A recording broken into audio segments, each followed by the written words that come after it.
pensée maudite ce soir, eux qui, une fois de plus, sont tombés sur leurs voisins du Real. On se rappelle de cette finale 2016 qui s'était terminée aussi au tir au but.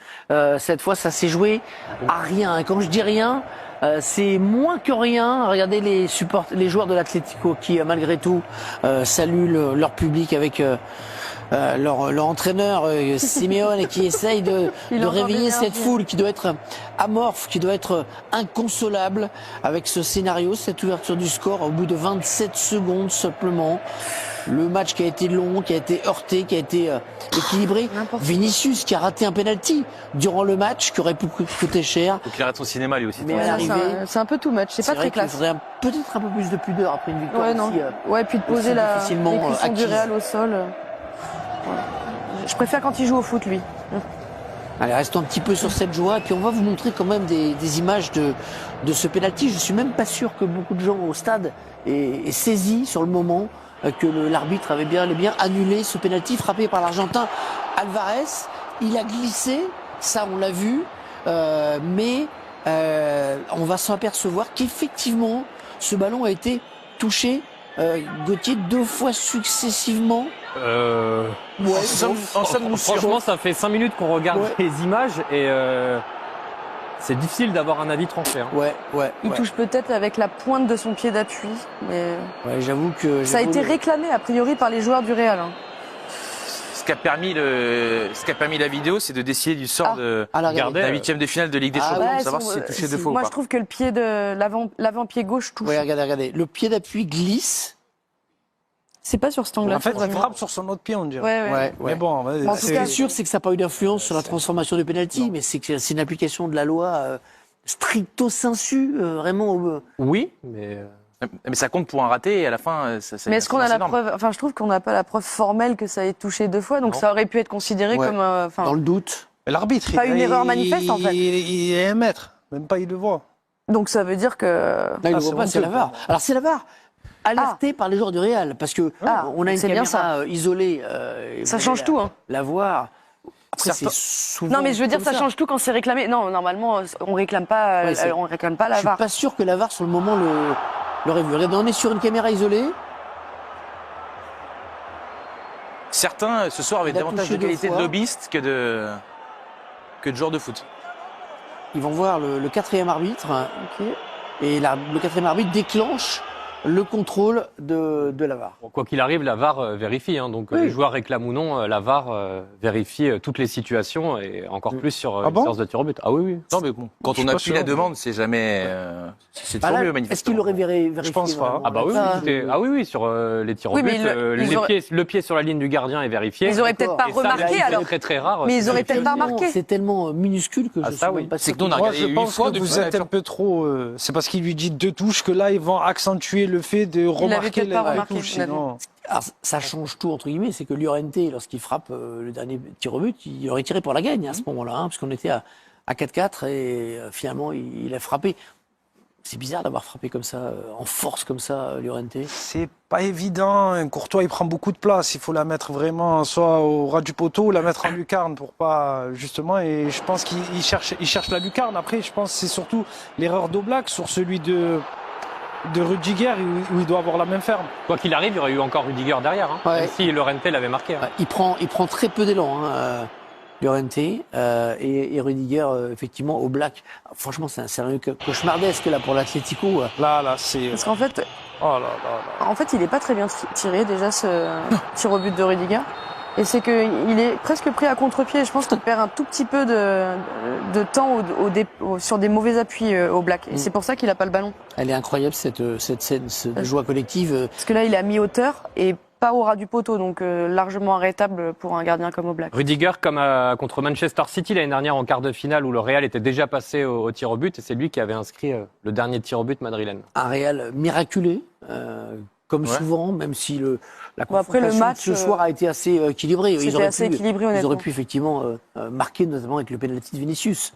Mais je suis un peu énervé, moi, en fait, on n'a pas vu de beaux matchs. Enfin, ce à quoi moi je pouvais m'attendre, vu le niveau des joueurs qui sont sur la pelouse. Je trouve les célébrations des joueurs du Madrid, moi, elles m'énervent un peu. Je trouve que ça manque normal qu'ils soient fous de joie avec Ah, mais la tension. non, mais là, il en a rajouté de ouf. Là, moi, je leur enlève pas leur joie, mais je trouve que de narguer l'adversaire, enfin Vinicius, je trouve que ça manque de pudeur. On a le droit d'être content, mais de narguer les autres quand on est passé comme ça par le petit bout de la lorgnette, je sais pas.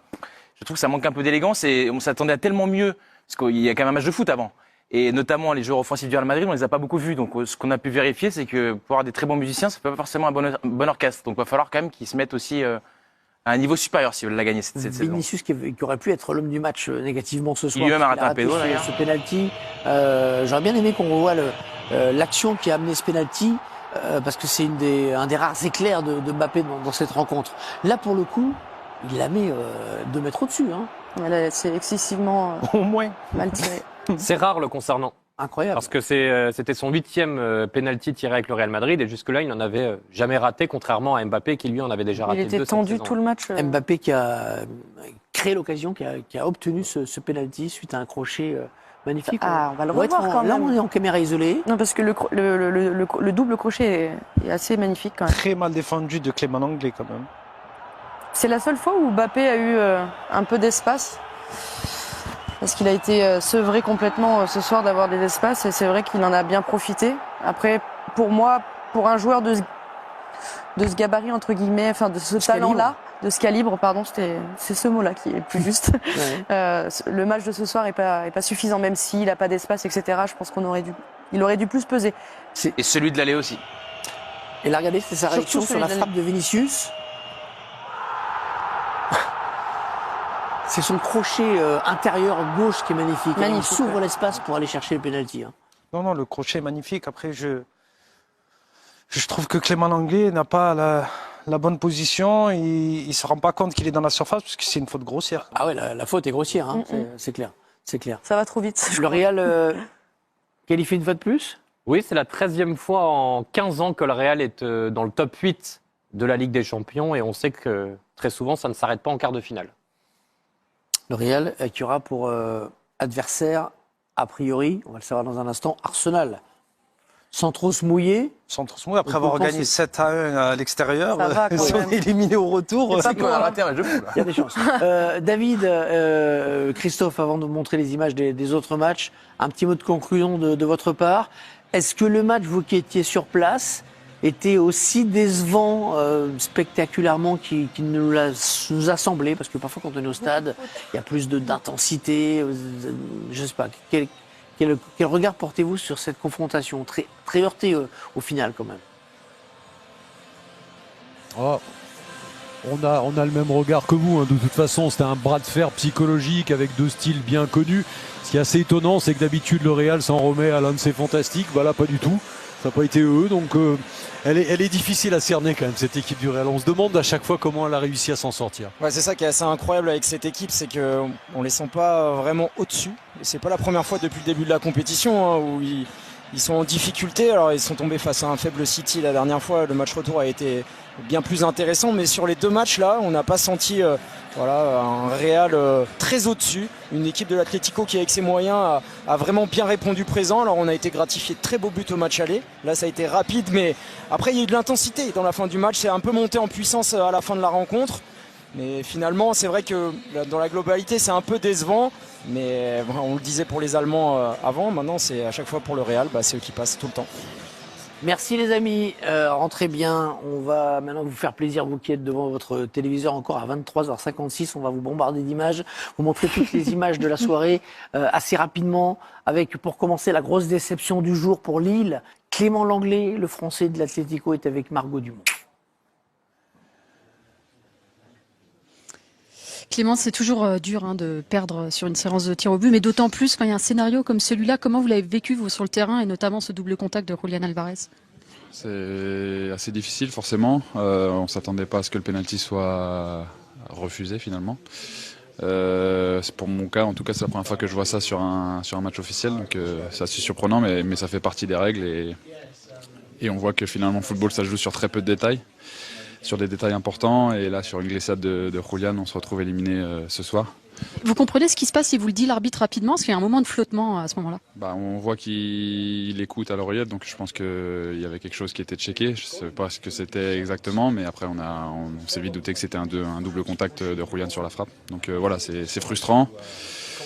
On va travailler parce qu'il y a encore des matchs à venir et on va essayer de se relever de ce coup derrière la tête parce que forcément on espérait beaucoup mieux et au vu des 2 matchs qu'on a fait, je pense qu'on méritait mieux. Merci Clément, merci beaucoup. Clément Lenglet, le joueur français de l'Atlético de Madrid.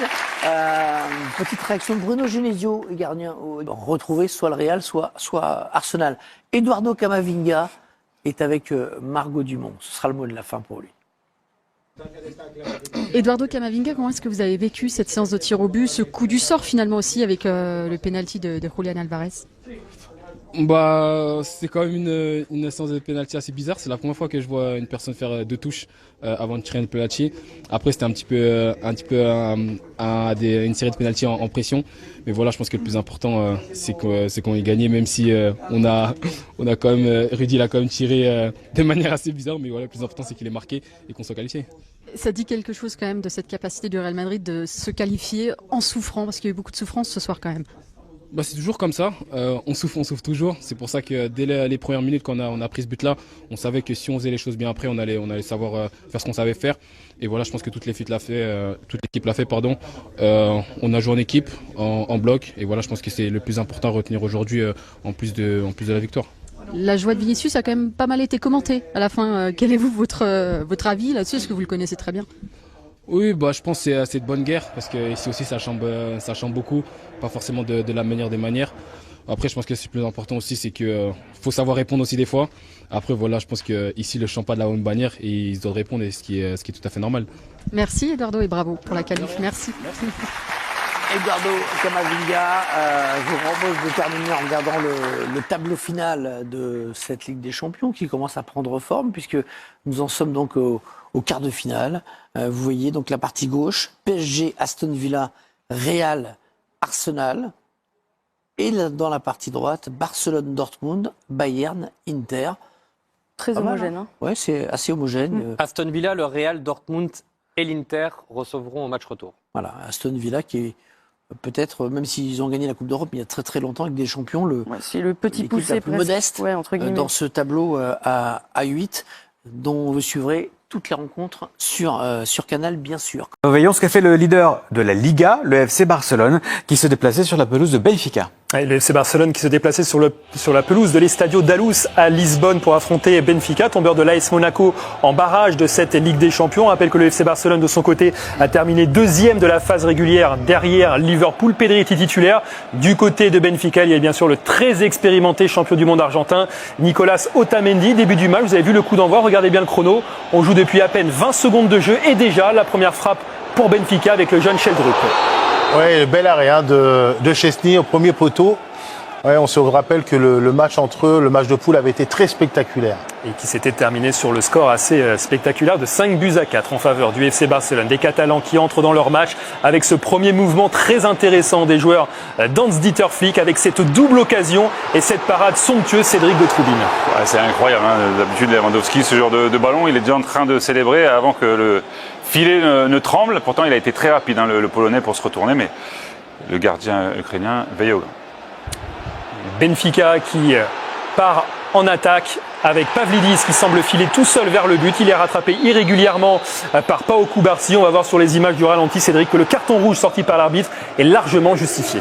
Oui, pourtant Kubarsi a dit à ses coéquipiers qu'il avait pris le ballon, mais il l'a pris après avoir fauché quand même l'attaquant grec du Benfica, donc expulsion un peu plus logique. Il pourra s'en rendre compte en regardant les images. Pau Kubarsi, 17 ans, qui laisse donc ses partenaires à 10. Conséquence, Dani Olmo, joueur offensif, est sorti par Hans-Dieter Flick, remplacé par Ronald Araujo, défenseur central. Le Barça qui doit se réorganiser. Il reste plus d'une mi-temps à jouer donc en infériorité numérique pour les Catalans. Benfica va essayer d'en profiter. On rappellera que Benfica avait également joué en supériorité numérique lors du match aller face à l'AS Monaco.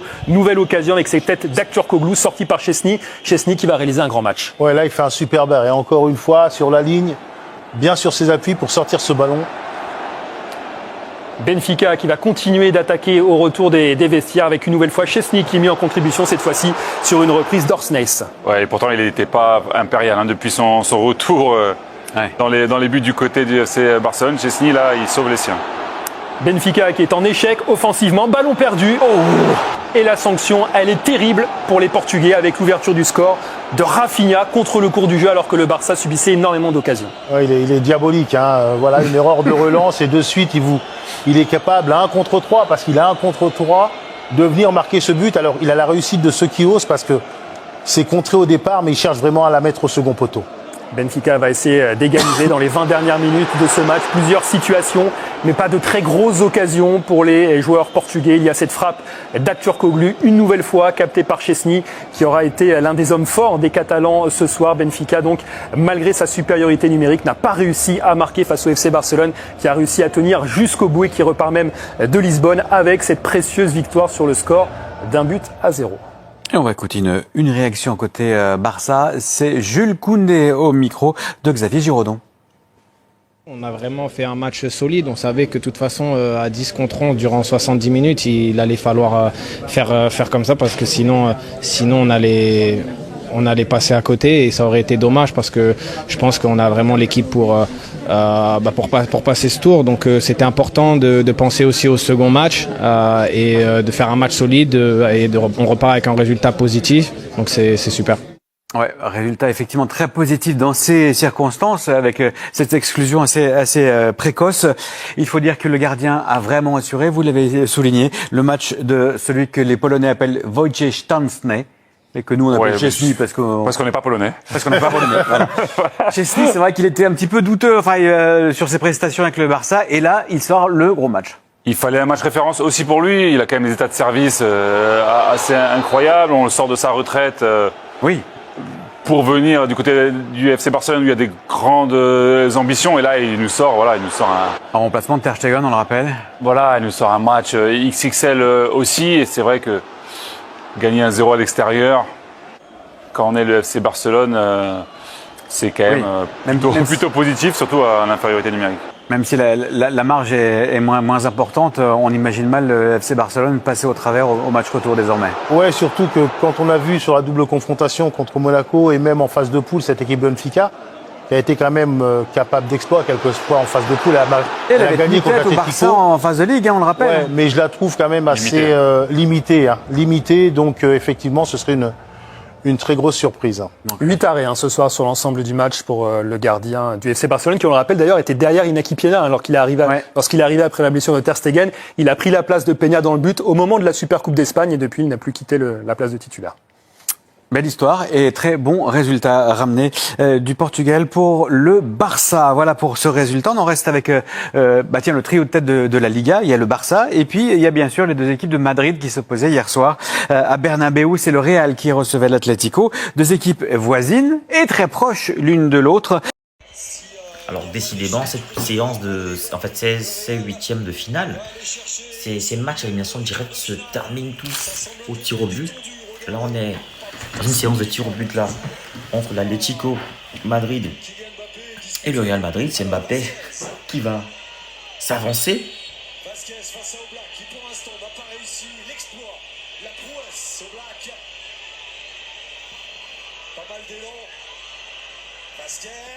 Non, c'est Vasquez, il a raté. Sorti. Yann Oblak. C'est chaud les gars, c'est chaud. Séance de tir au but. On sait ce qui s'est passé avec Liverpool tout à l'heure. Liverpool a été éliminé par le Paris Saint-Germain à la séance de tir au but. On sait ce qui s'est passé parce que là, ça fait peur. Est-ce que le Real va sortir?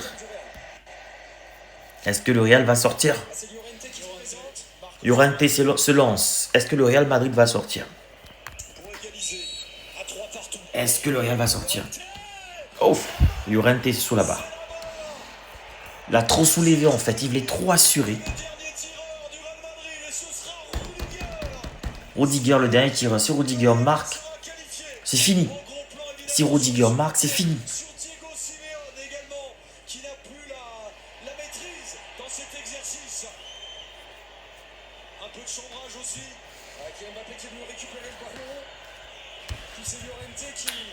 Rudiger à la balle de match. Qu'est-ce qui va se passer avec Rudiger à la balle de match? Rudiger à la balle de match. Qu'est-ce qui va se passer? Qu'est-ce qui va se passer avec Rudiger? Qu'est-ce qui va se passer avec Rudiger? Rudiger.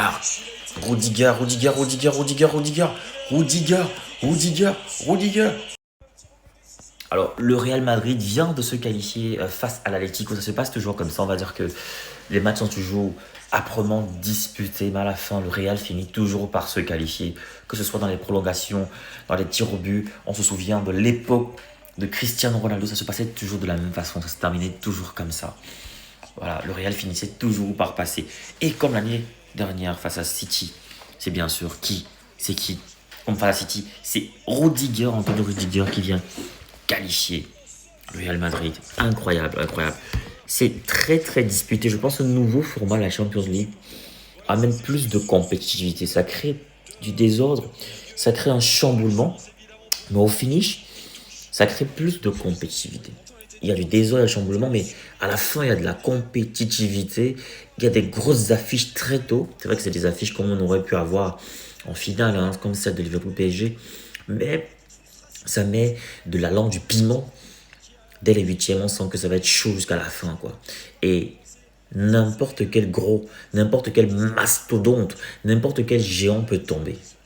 On sent que n'importe qui peut tomber. Personne n'a sa place assurée au soleil. N'importe qui peut tomber, peut chuter. Donc chacun a intérêt vraiment à bien se tenir. Parce que là, le Real a eu chaud. Le Real a eu chaud face à l'Atlético, il faut le dire. Le Real Madrid a vraiment eu chaud. Mais comme pour finir, le Real a 9 vies. Le Real est qualifié. Bravo à cette équipe du Real Madrid qui réussit toujours à se relever, à survivre. La Maison Blanche, voilà, en route pour conquérir peut-être une 15e Ligue des Champions avec son coach Ancelotti, le coach des stars. Alors, merci d'avoir regardé cette vidéo. C'était une réaction à chaud comme ça, juste après le match Real Madrid-Atlético Madrid. On se retrouve donc pour une prochaine vidéo. On va développer tout. Vous voulez créer du contenu qui captive, qui informe. Vous voulez partager votre expérience, votre expertise avec le monde. Vous voulez gagner de l'argent avec ce que vous aimez. Alors, ma formation, elle est pour vous. Cette formation, elle est taillée sur mesure pour vous. Dans cette formation, vous allez apprendre à vous lancer dans la création de contenu, à choisir le bon format, le bon support. Dans ma formation, on apprend à trouver sa niche. On apprend à trouver sa valeur ajoutée, sa proposition unique, sa cible idéale.